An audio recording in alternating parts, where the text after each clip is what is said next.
how do you decide when you've worked on something long enough and it's time to call it quits, or when you've worked on it for 4 years and you're just about to have that breakthrough? How do you make that distinction? Yeah, this is really hard. Knowing when to quit and knowing when to give up on something is there's no perfect answer to that, but it's really challenging to even get that approximately correct. I think most people give up on things way too early. So the mistake that most people make is they try something, it does not immediately work. You see this particularly in young entrepreneurs. It does not immediately work. After 7 weeks, they say, you know what, I tried this thing, it's just not meant to be, and I have too many other projects, and so they immediately give up.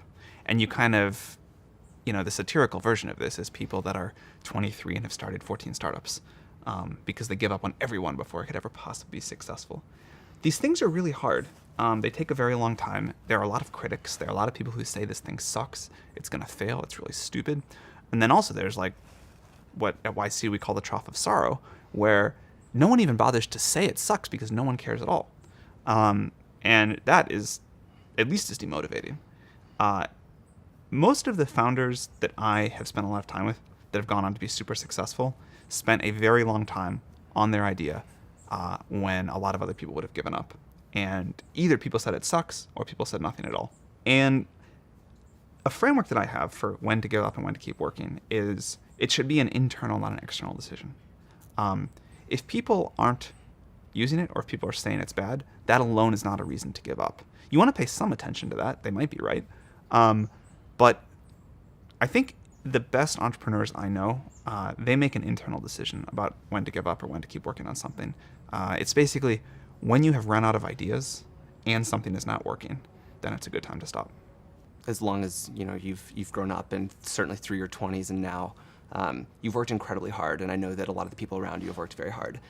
What's sort of the advice or the way that you think about your work-life balance in your 20s, and what do you recommend to people who want to do these things and also want to experience their 20s? Well, I don't think I work as hard as a lot of people. I think I do work pretty hard. But I'd say it's really, I think it's compound interest is a good metaphor here. If you work really hard at the beginning of your career and you get a little bit better at what you do every day, every week, every year, and you learn more and you meet more people and you just get more done, there's a compound effect. And it's far better to put that time in at the beginning of your career than at the end, because if you do it at the beginning, you get to benefit from it, for the rest of the time you work. So, one thing I always try to do is like meet every person I had time for, go to everything I could, and just like spend a little bit more time trying to learn and get better at what I do.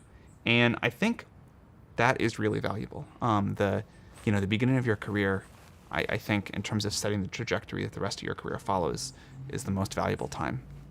And so obviously you don't want to work all the time because your 20s are your 20s. But I do think you want to work harder than most people think you should. And I think that if you do that, you tend to benefit from it later. Life is super unfair. Sometimes you also just get unlucky. And so all you can do is kind of maximize chances there. But I do think that working hard early in your career to get the leverage and the compounding effects is underrated and one of the most valuable pieces of advice that I never got. And so into this idea that you need a long time to do anything important, what's the source of motivation for people? Like, what should people be looking to find to be inspired or to keep going on these ideas for a long period of time? I think if you don't actually believe what you're doing is really important, and if you don't derive satisfaction from what you're doing, then you will not be able to sustain all of the bad things that happen in the incredibly long period of time that the bad things happen over. And so the only motivation that I have seen work for people over a long period of time is enjoyment in what they're doing and an intense belief that it matters, and ideally liking the people that they go to work with every day. But I think the reasons that a lot of people, and by the way, it's totally cool when people start off saying, well, I want to make money or I want to be famous. I think a lot of people start that way and they don't like to admit it. But pretty quickly, or at least in the first few years, I think a lot of people find a deeper mission for why they do what they do, and that drives them then for the rest of the time they work. Have you noticed a change in what motivates you over the last, say, 10 or 12 years? Yeah, I mean, I think at this point, I am sort of only interested in things that I find sort of interesting and important. And early on, like a lot of other people, I think I was like, well, I want to make money. I want to, like be in the press or whatever else. And I wouldn't say that doesn't motivate me at all, but it's honestly not a big factor at this point. Yeah. I just sort of like, there's a set of things that I think are important, and I want to work on those. I think another point about motivation that people don't talk about enough is related to burnout. So I was told, and I thought for a long time, that you get burned out from working too hard. And at least in my own experience, what I found is that burnout actually comes from failing and things not working. Momentum is really energizing.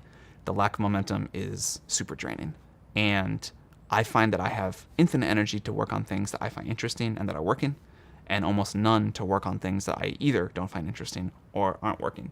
And so I think you see a lot of founders try something and fail and assume that they just can't work hard enough or don't have enough energy or passion or whatever. And that's actually not true. It's just that thing didn't work. And what you should do is shut that company down, go on vacation, and try again. And many people then find that, oh, actually, when I'm doing this thing that I like and that is working, I have a huge amount of energy and I can get a lot of stuff done. And so when you look at really successful people and say, how do they get all those things done? It's they have the benefit of momentum, and momentum is energizing. And the lack of momentum is really not energizing.